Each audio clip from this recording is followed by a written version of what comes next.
to 60 employees at just the cannabis operation. It's directly impacted our gas station that's nearby, and I'm sure that it's impacted our other businesses too.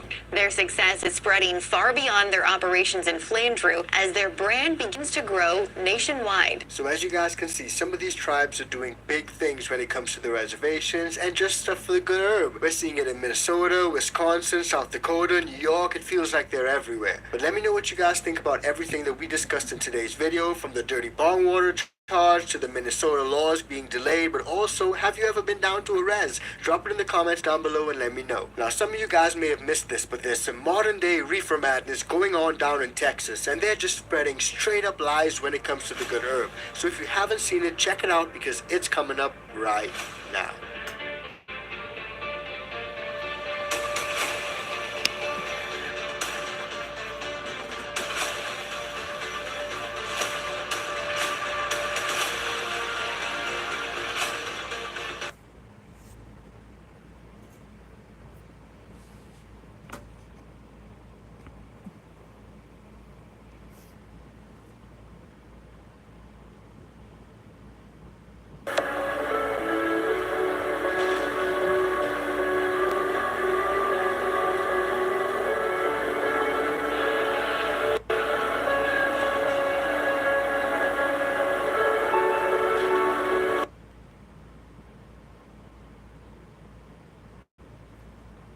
Yeah. So like Fox Farms though, like I noticed like, so if you're going to plant a plant in I've been some finding Fox videos, Farms Ocean Forest, you're saying, 55. you plant a plant in there and you veg it out for like 2 months and you get that plant monstrous and you're ready to flip it into flower.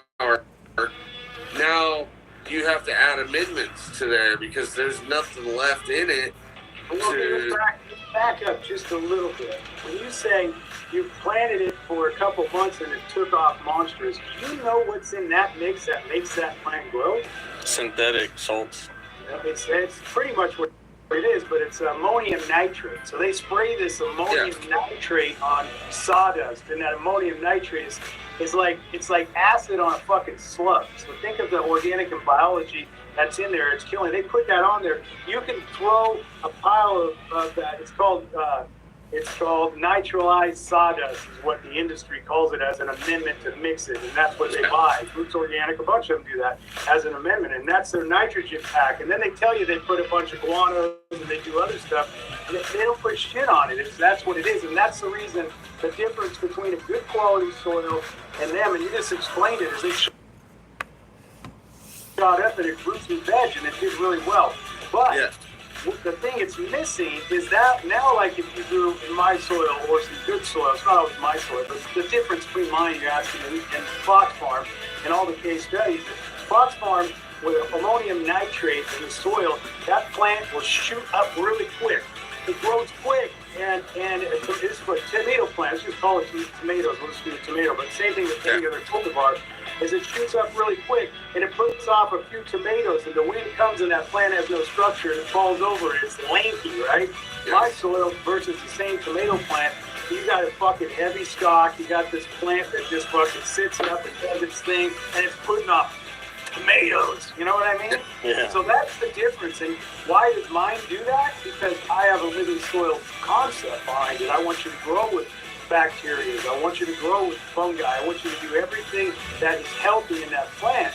The last thing you want to do is feed ammonium nitrates in a tomato to your kids at the dinner table. If you once you know kind of, you know.